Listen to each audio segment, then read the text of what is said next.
this tutorial, I'm going to show you about Git bundle. So Git bundle is actually used to create a package which contains your commit. So for example, usually when you want to share your commit to other person, you push your commit to the remote repository, and then someone will download your commit from the remote repository to their own repository.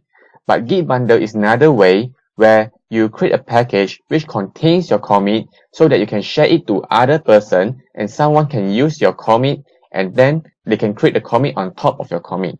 Alright, so right now I'm going to show you an example with git bundle command. So let's say right now I'm in Steven directory, so it's an empty directory. So I'm going to create an empty repository, and right now I'm going to create a test.txt file. So in this test.txt file, I'm going to put some text 1, and then I'm going to add it into staging area, and then I'll commit it. So right now I'm going to create another commit in test.txt file. So this time I'm going to put 2 and let's exit so I can straight create a commit. So you see right now if you do git log, you have 2 commits in Steven repository. So right now I can use this git bundle create command to create a package which contains these 2 commits. Okay, so I can use this git bundle command. Let's copy it and then paste it.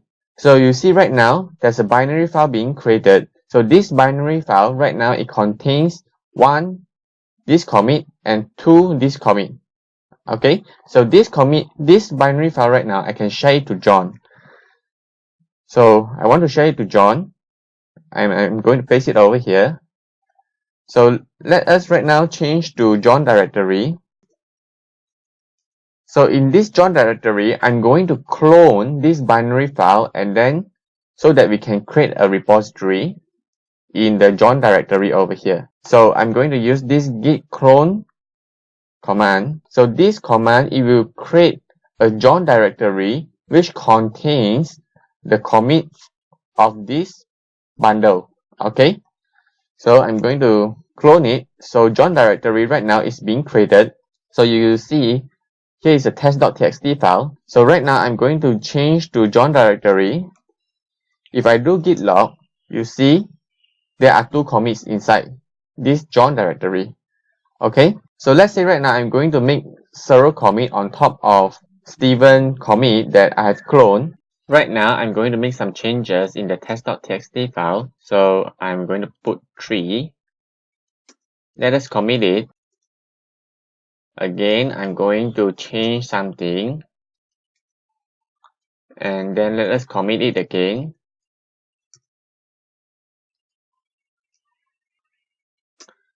So you see right now we have 2 commits which is created by John, which is on top of the repository that we have cloned from Steven binaries. Okay, so you can actually use this command to see the commit that you have created since you have cloned the repository from the Steven binaries.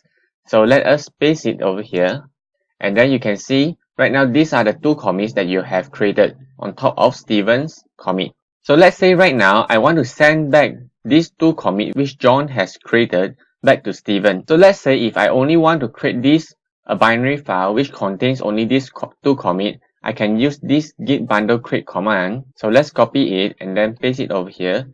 So for this one, I need to put the commit ID which is of the previous commit that I want. So this is the commit that I want, okay? And then I need to put the previous commit ID over here in order to create the binary files which contains only these 2 particular commits. So right now I only need to copy the first few characters of this commit ID. I don't need to copy all, and then just paste it. So right now you see in John directory this binary file is being created. So this binary file contains these 2 particular commits. Okay, so and this is the name of the binary files that you have to put. So I put it as John commit 3 and 4. Okay, these 3 and 4. And then right now I'm also going to create another binary files which contains only this particular commit, and later on I'm going to show you something. So first I'm going to make this command again, and this time I'm going to place the previous commit of the commit ID that I want. So this is the commit that I want, so I need to place this commit ID at the end. Alright, so right now there are two binary files is being created. So these two binary files, I'm going to send back to Steven. So right now I'm going to place it in Steven directory. And in git bash, I'm going to change back to Steven directory. Okay, in order to apply the commit of John binaries on top of Steven's commit, so let's say right now we only have these two commit, okay, and I want to apply John's binaries commit. First, I can verify whether the commit of the John binaries is suitable to apply on top of Steven's commit. Because if you try to apply John commit for, it will give you an error because the parent of John commit for is not in Steven repository. So you cannot apply John commit for, but you can only apply John commit 3 and 3 for because the parent of John commit 3 for is this one.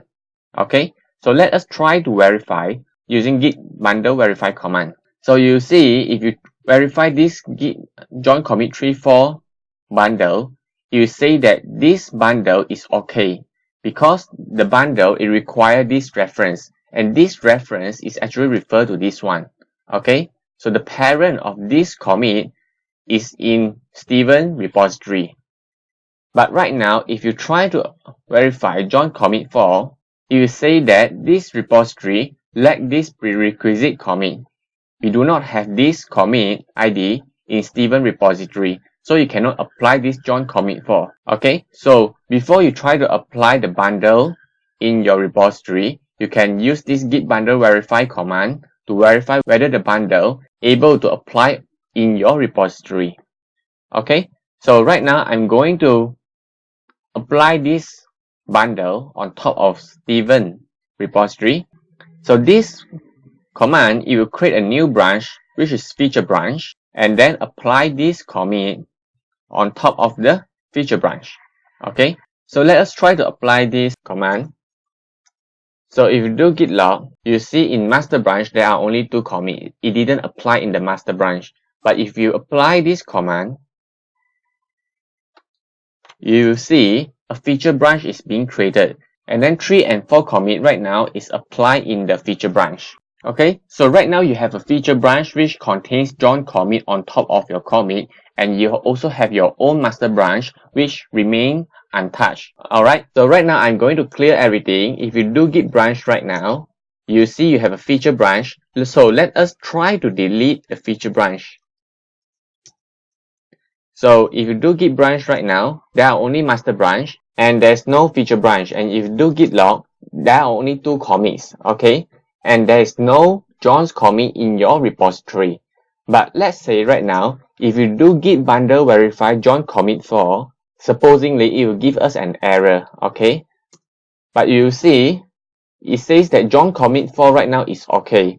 And this bundle, it requires this reference. But just now, before you apply this John commit 3 for, it was giving you an error saying that the reference is not available.